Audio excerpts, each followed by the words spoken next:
Hello everyone, welcome back to another spoiler video of Alter TCG Trial by Frost. The expansion reveals are well on the way. Wave 2 of the reveals started already. And we have a lot of spoilers for you today here. To start off with Axiom, the Rocket Puffin. This is a common card that's ready and exhausted card in reserve. We already see Axiom playing a little bit with exhausting your own cards and also that exhausted resupply. So I think playing this from a hand or from reserve and exhausting something gives you more options to play. Also a little bit of counterplay if the opponent exhausts your cards in reserve that you wanted to play. So I think this is a okay common. And if the rare, if you do, you also gain one boost, so it gets bigger for the 2 mana cost. So I think it's a good card. It will probably not be played in Sierra, maybe in Subhash, and I see this card being played in Traced as well, because Trace wants the cards from reserve not to be locked, so this could be very handy there. And for Yzmir, Yzmir also have a lot of synergy with exhausted cards in your reserve. It actually says in reserve, so you also can unexhaust a card in your opponent's reserve. And if you do, I gain one boost. So it would be okay if your opponent has been already passed for a turn that you play this card, get a boost, and unexhaust the card that will be unexhausted anyway at the at the start of the next turn. So yeah, I think it's a okay card that can see play.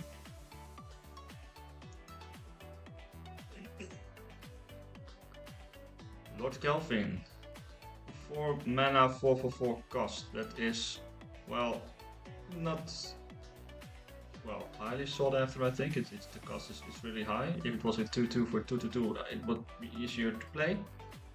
You may exhaust the target card in reserve. I see some Axiom Foundry plays with this maybe, yeah. So you can stop an opponent from playing something in reserve. Also with the upcoming ready your own cards. I think this is okay. Even if you can't play anything more than that 4 cost in your turn anyway, exhausting a card. Yeah. The rare is just cheaper from reserve and loses one mountain. I think it's okay. Probably good and limited, but I will not see many plays, I guess, in constructed. And for the Muna one, it's the same as the rare. I'm not seeing a lot of synergies right now, but let's hope that when Muna got the full set reveal that this could be re-evaluated. The next card is Gibble, a 6 cost 5/5 that creates Brassberg token in a target expedition, and the rare one even spawns 2 tokens if you got 2 more permanents. The first thing I notice here is that the Gibble rare of Axiom could very well be in Sierra decks, where you maybe already have a Brassberg Hive in play, and you create 2 3/3/3s, so you get 11 stats worth for 6 mana. It's even from anywhere, so you can do it twice. And if that's not enough, you can just remove this with the support ability to, maybe create one 2/2 token, or with the Hive is a 3/3 of course, but or maybe do a resupply. So I think it's a flexible card. It will hopefully see some play in Sierra decks.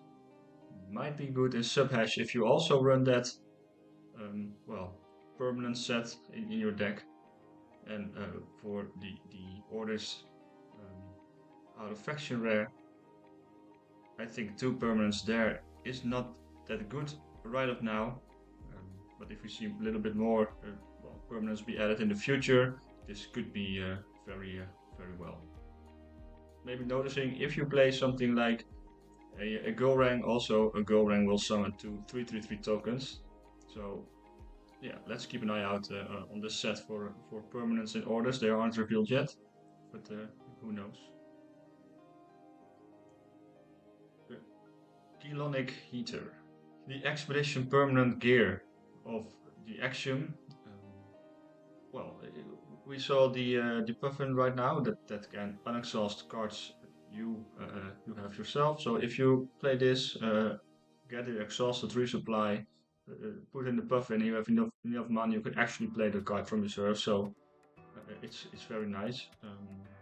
And also, if you got the character from your reserve with the exhausted resupply, you can play it because this card say lets you play exhausted cards from reserve, characters from reserve anyway.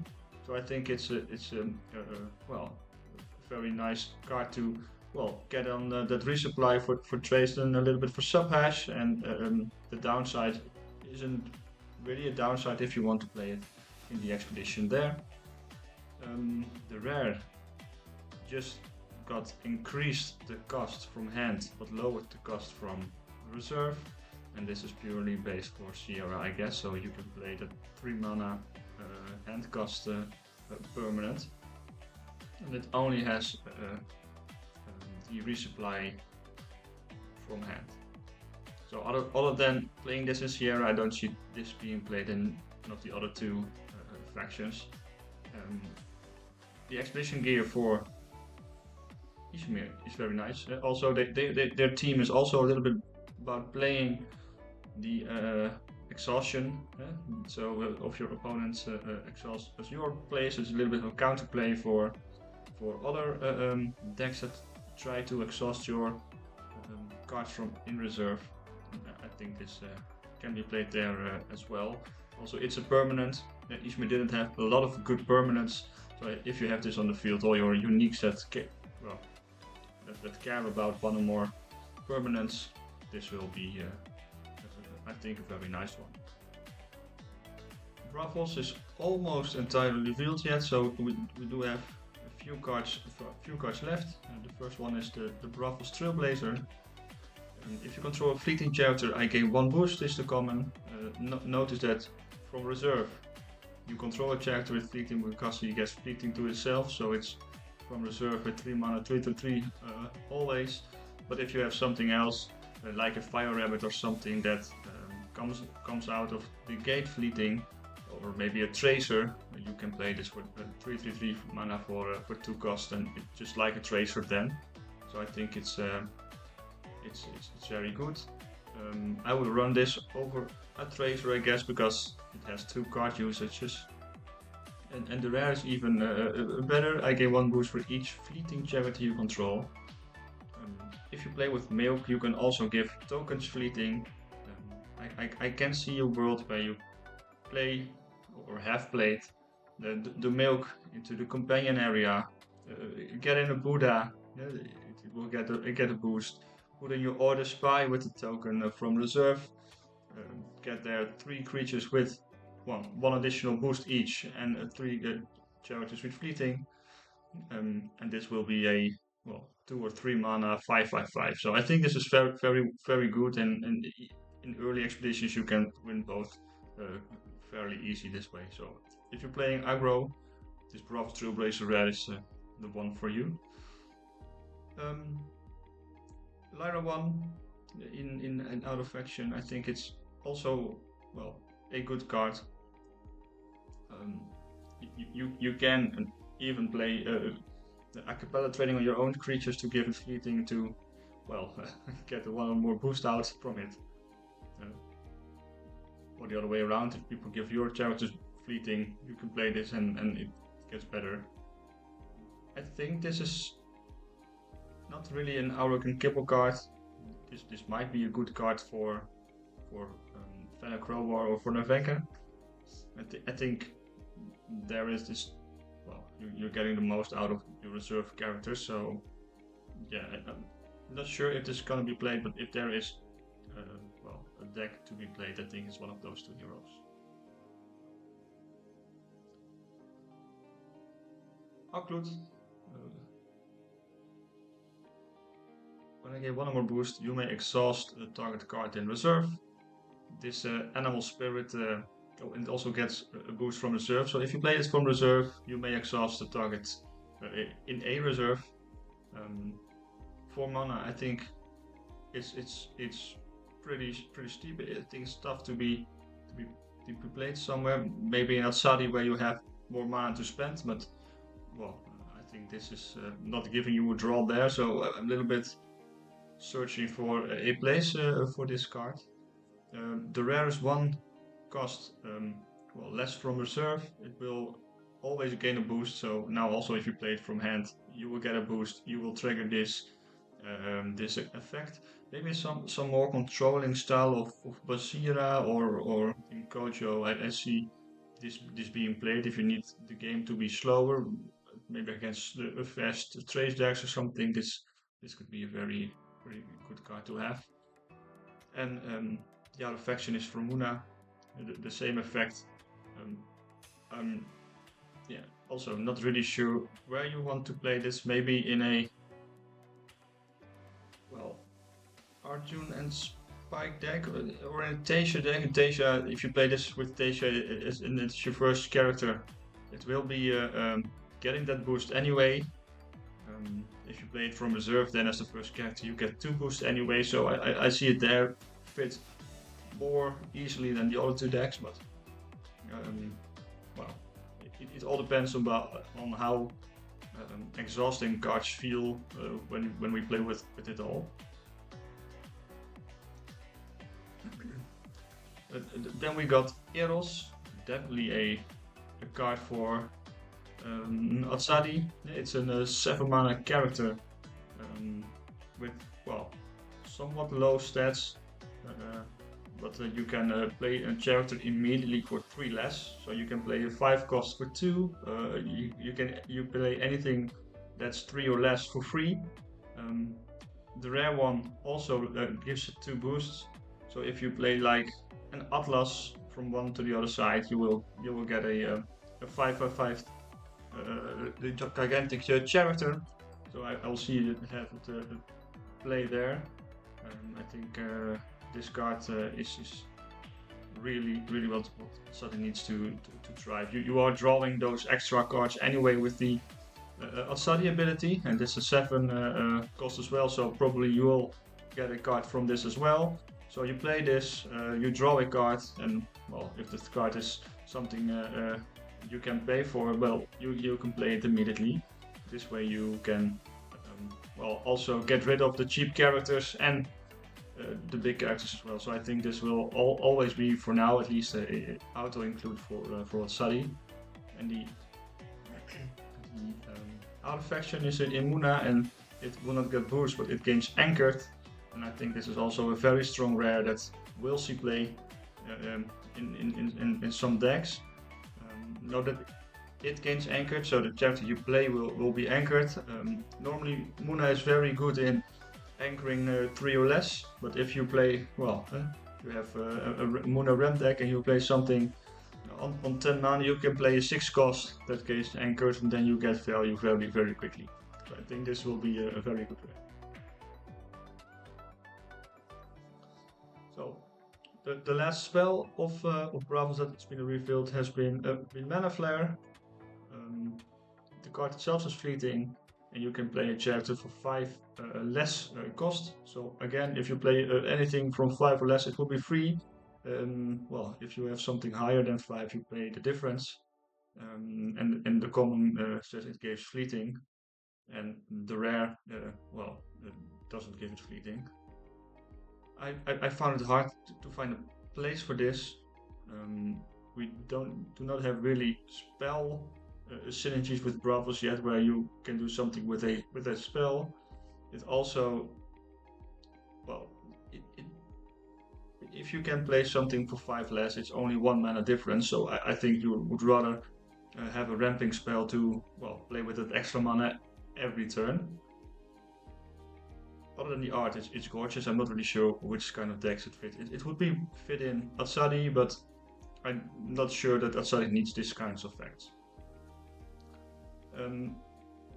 The one for Yzmir is well, a little bit more, makes more sense, because if you play this spell in, like say, Nadvanas, you get a trigger, and you immediately place a spell for 5 or less. So you can eventually play 2 spells for well for 5 mana, but only costing you 4, giving two triggers. So I see this card there being played. It's maybe a little bit on the higher cost of one normally wants to have typical lower spells, lower cost spells, but hey, you get 2 triggers from one card. It can be good for something, right? Even if we get a lot of cards you want to play on day 2 with 4 mana. If you want to play a spell ahead on curve, it's maybe one of those moth creating spells. Well, I think creating a moth, giving them a boost might be very, very good. Then the one card I have really been hoping for is giving a chair to Gigantic. This is a 3 cost expedition permanent, so you can play it in an earlier turn to set up. And if there is only one character in the expedition, it gets Gigantic, and it counts for both of the expeditions. One of the biggest combos right out there right now is with Sakarabu. It's setting back both expeditions because it's as a Gigantic creature, it is counting towards both expeditions. And therefore the expeditions opposing it will both go backwards. This card is also very good with rare slot of Shenlong, giving that 6 mana 9/9 Gigantic is winning your 2 expeditions for sure, and also with tough 1 or 2 is so strong. So I think this card is going to be played a lot in Atsari, and it's very good. The rare, just a cost reduction for fleeting.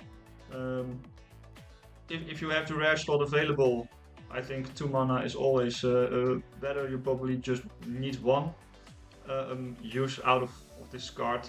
So, that gaining fleeting, it doesn't really matter. It also makes it easier to combo on turn. So playing 2 mana and then your Shenlong or something will be easier to do when it's cheaper. For Lyra, it's the same effect, where you probably want to play something big and give it Gigantic, and I see this being played. Let's see what Lyra offers in the rest of the set to make sure that this can be very good. One of the cards I think this could be good is like Osmodius, where you get a 6 mana 8/8. Well, Gigantic it's okay. Well, Lyra, the first one is the Snowman. It's a 2 mana 0/3/3. I think it's fair cost, something that could be there for Aurok and Kibble, and unless it's in water, it gains fleeting. So you have some nice things to play with. The rare is just also 2 Informers, and then it gets insanely good because it's a 2 mana 2/3/3. If you play it on day 1, you are probably not losing the lane, and then it doesn't have fleeting, so you can play it again in the next card. And if you somehow with Fen gets it into the reserve with the resupplying or the ability, you can always give it an exhausted resupply, which I guess is very good if you don't need this card at that moment and you're looking for something else. The Brothers one, I'm gonna for sure put it in the first deck this time, giving you for the theory crafting. That 2 mana 2/3/3 is almost like a tracer, but you can not always have it fleeting. 2 mana from reserve is also very nice for those stats. I think this is a very good rare. Niala, Gifted Conjurer, a 3 mana 3/3/0. Exchange target card from your reserve with a card from your hand. This can be very good if you have some uniques in reserve you want to play again from hand. Maybe some good characters with a hand ability that you want to play again. So I think this is very, very, very nice. Also, the rare one give, give also giving an exhausted resupply ability. So if you play it from hand, you can actually get something in in reserve. If you have an empty reserve, exchange it from your hand if it's something good. So I see this cards being played in Venom Grobar, Awak and Kibble, and maybe even in the Venka as well. I think this card is really, really good. Notice that this card will also be available as an alternative art card. Well, take a look on altered TCG and block for the altered cards. The Yzmir one is the same as the common one, and I think as well, if you have a lot of cards into your reserve and they are exhausted and you play this card, you can actually get one of your exhausted cards back to your hand. So this will open up some play where you might have a exhausted reserve. You cannot do much from there, but playing this card lets you swap a card from your hand to reserve, and as far as I know right now, that card doesn't get exhausted. So you actually get to play the exhausted card that was in reserve, and you still can play the card from your hand. So I think this card can be a good addition. This might be good in Lindiwe. We saw some interactions already with the jellyfish. Using them over and over again together. If you don't have two jellyfish in your hand and you do have this one, you can play the jellyfish, sacrifice it, it goes to reserve, play this card and get it back. So I think this can be a very small combo enabler. Well, the same thing about Nyla is also a sleight of hand. It has cooldown, so this card gets exhausted and reserved after played. The common is exchange a target character in your reserve with a card from your hand, and the rare is a target card from your reserve. I think this card will be played and can be played in almost every deck. What I said also about Nyla is also counting for this one, and for the Yzmir one, Yzmir is mostly about spells, so this card being a spell in your reserve with the card in your hand makes sense as well. So you can play this in an Advanus, it's a cheap spell, you play Slate of Hand, you get back like something, helping hand maybe, or maybe that magical training back into your hand. I think this is a very, very good card for Advanus. Then we have Muna, starting off with a wanted for the community Snoozer's Room. It's a 2-mana 3/02 with a support ability. Target character you control with hand cost 4 or less gains a sleep. Also look at the art. The Ordis get that probably ate a little bit of the shroom and get a sleep. That's very, very cool. The rare one, if you pay 2, it will be a 4 cost, and if you do, target character in an expedition facing me gains a sleep. So this might be from hand. Hey, I will let you asleep, maybe winning the expedition there, and the day after you can, with the support ability, sleep something of your own, or with just a 2-mana 3/02, which stats a card, which is also okay, I guess. And with Asia, it's a 4/1/3. It's a little bit higher, and maybe this also can be run in an Argent deck. Because I think I want to move this to give something anchored, if possible, and if not possible, maybe the supportability will be nice. Out of faction would be Ordis. We already knew that for a long time, that this card existed and that it would be a Ordis out of faction rare. You may pay 2. If you do, target character in expedition facing me gains a sleep. I think this is a very very cool interaction here. Note that the Sandman is a 0/3/3 for 4 as well, I guess. Well, 4 from hand, 3 from reserve, or is it something like that? that's also there available. So I think you want to choose between one of those two cards. I think the support ability maybe be a little bit more favorite of Waru, to play it into Waru. I'm not really seeing this card being played much in Goreng at all, because you probably are a little bit behind. So playing this card, well, support ability might not be that good. But on the other hand, from hand play, I pay 4 and something else falls asleep. Maybe you can win that expedition and well, stopping your opponent's expedition from going forward. And in Sigismar, I think you only will run the Sandman. Then we have a cute otter, the Repotter Otter. It's a 3 mana card for a 0/4/4 stat line, and each player may put a card from their hand in reserve. This helps with their Icebound card from Muna, so you can, well, play something, and if you play the rare, you even get to draw a card again. Notice that this also helps your opponent because each player may put a card from their hand in reserve. In multiplayer, if you're playing around this card with your teammate, it gets even better. So I think this is a very good multiplayer card, and well, the rare just looks very nice with the shroom there as well.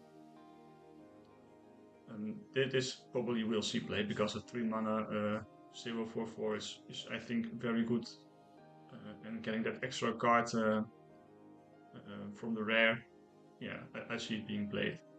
And in Axiom, it's probably way better than you think. It's good in traced because you want to have your cards out into reserve to get those boosts from Bastion, to get the triggers from trace itself up. So I think this is very nice.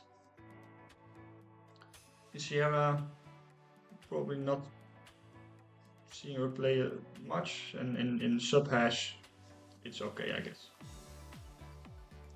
Then we got the Saskia Line Naturalist. You may target another character in the forest. It gains 2 boosts, so it's becoming like a 3 mana 4/4/4. I think this is a good card. Being played in Deja, you always get the boost, so it's a high distributed card. Saying that, then you need already have a character in the forest. So if you have some anchored character being there already from the previous turn or just played, giving those 2 boosts there will be probably well, have it there for 2 days. So I think this is very good.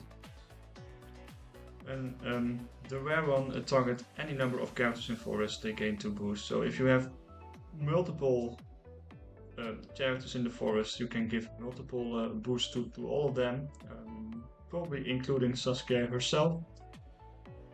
Oh no, other characters, so not including Saskia herself.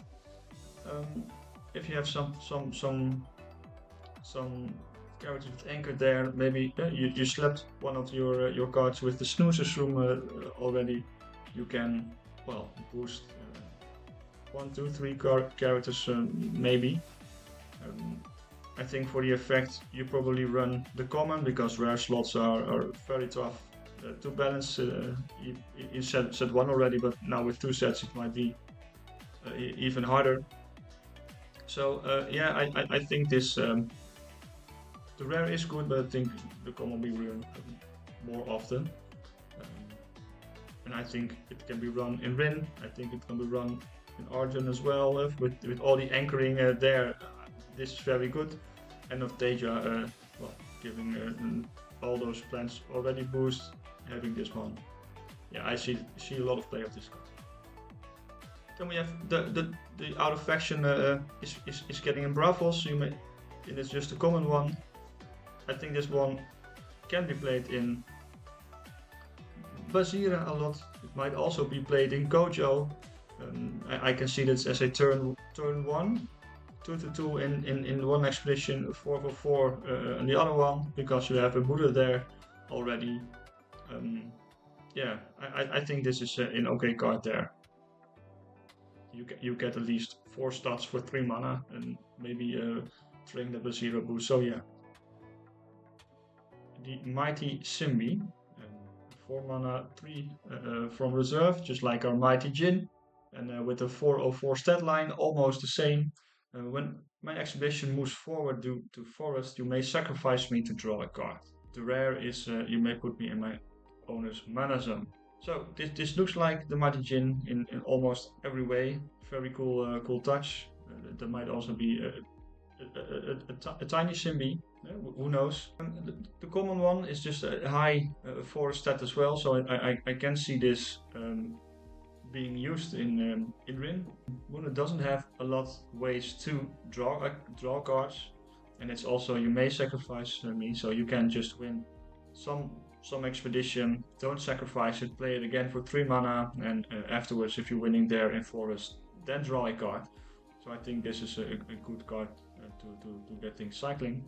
I think the 1 stat less in forest hurts a lot here, because you want to win with forest, and having that 3 stat instead of 4 stat might be hard there. Again, another Bravos out of faction rare. It's also getting that boost there. We already have there the Mighty Djinn, which the rare actually gives a card if you want to. So I'm not seeing this card run instead of Mighty Djinn, but it can be run in addition to the Mighty Djinn to get more ways of actually ramping up. I think it's good in Kojo, ramp Kojo, and also good in Atsari. And then we got another Muna reveal with another Bravos out of faction, Leshy. It's a 5 cost 4/4/4, and it gains 1 boost for each expedition in forest. So this is also your bonus expeditions. So you could, if somehow everyone is in the forest, you can give it 4 boosts. So it will be a 5 mana 8/8/8. Which is of course very big. Normally I will see this card being played with 2 forests or something, with the cards also showing a card after here, but there are ways to give an expedition forest in addition to anything else. If you have those things anchored in play already from the previous turn, this card gets very good. The rare is gigantic. Again, if everyone is somehow in the forest expedition, it's only a 5/5/5 gigantic. Yeah, it's just like a little bit like Atlas. It can be cool and a nice way to try, but I think the common is a little bit better. In Bravos, I gain 1 boost for each expedition in the forest as well. I think this might be a card you want to look for in Atsari, ramping it on. If you can ramp on turn 1, playing this. On turn 2 you will probably win the lane there, but if you're a little bit playing it later and you already have that Eat Me snake there, it gains gigantic from that way, and it can easily be a 6/6/6 gigantic, and then I think it's very good there. Also with that 5 cost you will actually get to draw a card there, so I see this being played in Atsari for sure. You might be playing it in Basira, but it's very high cost, so and in Kojo it's very flexible, and you can play this there as well, but I don't see why you would run this over some other rares. Bravos got this set. Last Muna card for now. We're talking about next one. The Expedition Permanent are the Magic Beans, and the region you play this in is always a forest, in addition to its other types. So playing those Leslie's with Magic Beans helps a lot. And also, if there is already a target character in the expedition, you can give it 1 boost. So if you have something there already from the previous turn, be it anchored, or maybe you played something else, giving that 1 extra boost is very good. Magic Beans also makes it easier for your Spindle Harvesters to get those 2 boosts needed to resupply. Playing with Deja, playing the Harvester on turn 1, it costs you 1 mana, it gets 1 boost. Playing Magical Beans, it's always forest, getting another boost, and you have already the things needed to get a resupply for the next turn. So I think this card is very good over there. The rare is just an additional cost, but also the opponent region gets forest and it loses all the other types. So you're battling into the forest there. Very good win card, of course. So making sure that you are high on the forest stat and always winning a forest, letting you draw cards to make sure that you can get the engine roll in. I think this card will play there extensively, and I think it's very good. Also, the magic beans in Lyra. At first, this doesn't seem like it's a big deal there, but if you are playing with things that are zero cost in water and in mountain, making sure that your high forest characters are battling into the forest with these magic beans seems very good to me. And in the process, you also giving it one boost, so giving one additional stat in that forest to win there. I think it's very good as well. Then Ordis. The first one we have is the Ordis Overseer, a little bureaucrat. For 2 mana you get a 1/1/2, and if you're expedition behind, you create a 1 Ordis token. So from if you're behind, it's just a 2/2/3, which is already very good. It has a support ability to create an Ordis recruit for free. That's always a very nice ability to have, so you can play that 1/1/1 character without giving or using any mana to make sure you can have an additional character to charge maybe. So the common is already very good.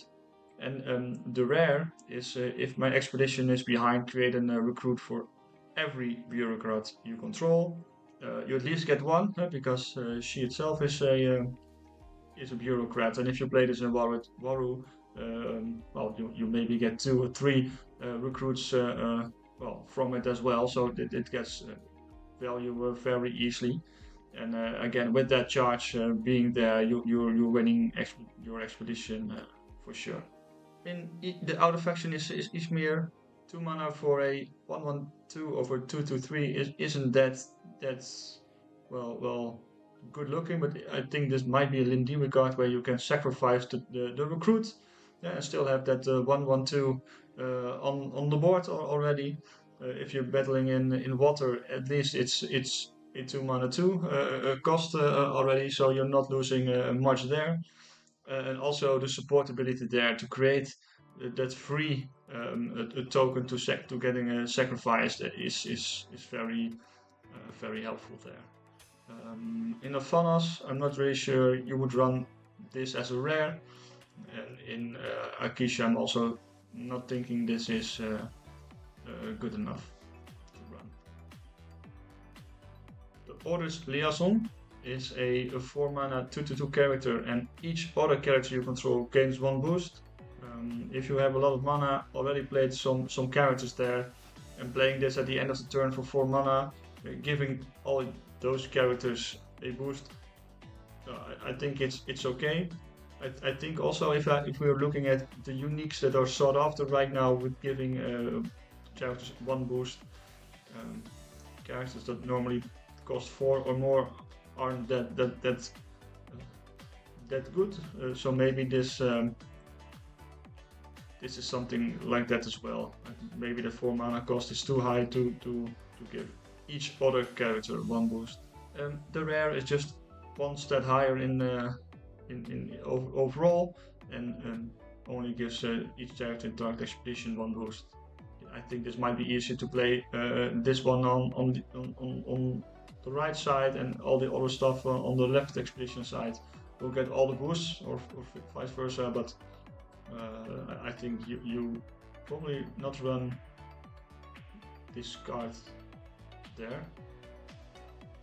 You might maybe get this one in Waru, because if you already slapped a character, 1 or more characters there, you get a token, and then it gets value there. So then you might run in the the common, but other than that the common doesn't look that strong for me. And the artifact rare is in Muna. I'm thinking this is not a card for Arjun, not really for Vin. It might be a card for Tasha, but I'm not really sure where this fit in right now in any current archetypes.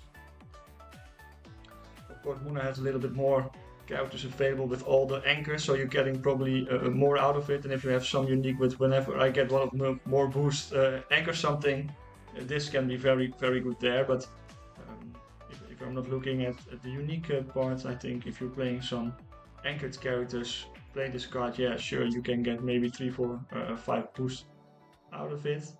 If you play something else this turn already. Yeah, definitely a little bit more of a late game card than a early game card. Then the Field Reinforcements spell, I think it has a lot of potential. The common is you may choose one of the two actions. You can draw a card or create an Ordis recruit in target expedition.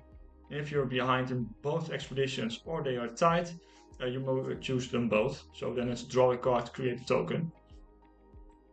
Notice that this from the start, so day 1, you are always tied on both expeditions. So this is a turn 1 draw a card, create a token. Might be very good in Sigismar, where you already get one of those tokens. So splitting those two, draw a card. You probably have a 1 cost already there, playing a 1 cost out, and you're probably sure to win at least one of the 2 expeditions. And there also drawing a card. The rare one has cooldown instead of fleeting. So it goes back to the reserve and you can cast it another day. Probably if you are not winning the expedition there on turn 2, then on turn 1 you can play this and get there another card from. So I think the rare is a little bit better than the common. Also in Goran this can be very good. Drawing a card and creating a 2/2 soldier with the ability is I think very nice, especially in day 1 where you want to have a lot more cards to make sure that you don't get behind that much. So I think this card can be used in Sigmund very well. Also in Waru, because normally you will need some time to set up, so you're likely behind at least a few turns. Playing this also get both effects there. So yeah, sure, I think this is a very good card in Orders and will be run in a lot of decks. The rare slot is a 2 mana one as well. The fleeting part with the Funnus you can cast this spell. If you're behind, you draw a card and get the token, and afterwards boost that token. So there it's also a 2/2 token and draw a card, I guess. But if you're not behind, it's just 2 mana draw a card, which you probably want to use Magical Training because it's a 1 cost from hand. But again, I think the flexibility, if you don't need to draw that card, but you need some cheap way to get a character out on the board to get them boosted because you only have spells, then it's a 2 mana 2/2 recruit. Yeah, so I think this can be played there as well. Lindiwe, maybe again you probably are a little bit behind because you need time to set up your board. This can be a very good way to draw a card and get that recruit out there to sacrifice. So yeah, I see it being played there very well. And Akisha, I think this is not something to be sought after specifically because it's a rare. Last faction is Yzmir. The first card we got was Pamola. The art is very good looking. It's a 2 mana 0/3/2 and the rare is a 1/3/3 with just only a support ability, exhaust target card in reserve. probably targeting something from your opponent is a little bit of a control tool. That 3-statted in mountain can win you expeditions on turn 1, so I think this is a very good early play card, and then afterwards just exhausting cards in your opponent's reserve to stop them from playing. So I think this card can be run in Akisha to there. Not sure if you want to run this in Afanas or Lindiwe, but it is still I think a good common.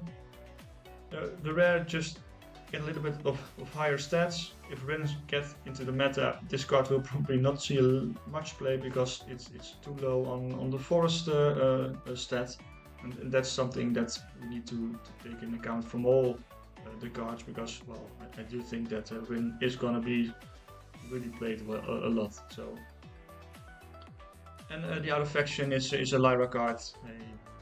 I think this is a very good Auric Kibble card. You can play this again for 2 mana. It's cheap. It has some high stats there. And if you play the Winter Clothes, it's a 3/3/3. So yeah, sure, I can see it being played there. Other than it's just a very vanilla card. It doesn't have much of enter the battlefield abilities with hand or reserve things. So I'm not sure this is a rare worth running, but I can see this card being run there. Freeze. It's a cooldown spell helping Yzmir getting their own cards exhausted in reserve and getting payoffs there. And you may send target character to reserve and then exhaust it. So effectively, this is a 4 mana remove something from the board and get 2 exhausted cards. And if you then play something like the moth, the larvae moth we saw being spelled one of the first days, that get boosted because you have 2 exhausted cards. So I think this is a very good card from Kisha, who's also on the art here. Maybe not that good in the funnels because it's way too much, way too expensive. And Demon might run this. I'm not really sure, but it might be might be possible. And the rare is just one cheaper from hand, so I think that will be easier to play as well, specifically in the control matchups. The out of faction one is in Bravos. It's 4 cost, but it removes a character to reserve instead of the hand, like Intimidation, and it's also not fleeting. So I like this card a lot for Bravos control decks, or for Atsadi or something. If you need something to to not be there, or to maybe win that lane, or something like that, you do have something that sent something to reserve, and if they already have fleeting, you remove it entirely. So I think this card can be very good in Bravos. Then we have a Flutter of Moths. It costs 1 less if there are 2 or more exhausted cards in reserve. If we play this card with the Mana Flare ability that for Yzmir, then it can maybe be free. So you're paying 4 mana for this spell, and you create 3 moths.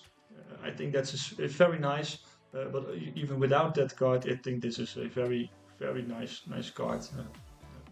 Maybe getting a 6/6 of tokens distributed somewhere. Well, I think it's good. In Afanas, it might be too high, but you get at least one trigger out of the Afanas ability. And if you use Mana Flare, you might maybe get even 2 triggers. I'm not really sure how that works with timing. And if Trace stays, or Axiom in the meta as well, there might be more exhausted cards also with Muna as well. You have also some exhausted cards. This card can, if you are lucky, can cost 3 mana for those mods. If that's the meta, this card's gonna be very good. If there are normally not that much exhausted cards in reserve, this card gets fairly worse. Because if you have one card or two cards in reserve exhausted, the rare and common both cost 5. This card depends really on how much exhausted cards are being played. And as I said, the rare is an axiom. I don't see really a archetype yet, but if Axiom gets to play with exhausted cards in reserve a lot, this card can get really good. This concludes this spoiler video of Trial by Frost. I think we are almost halfway with the cards of the new set and it's looking very promising. I want to thank the coin pusher for updating the block as fast as possible. I'm way too slow to even match his speed. If you're looking for all the sport cards so far, take a look at all the TCG pin block, while we will post all the cards revealed until now. And mark your agenda for the spoiler of the coin pusher, 18th of January. Make sure to like or subscribe so you won't miss all the spoilers that we are getting these days, or place a comment to let me know which of these cards you are looking forward to. As there are a lot of cards revealed yet, I'm also looking into some theory crafted decks. Stay tuned for those lists, I will post some guides soon on the channel. I'm the Brabant's Header and I hope to see you soon at the next video.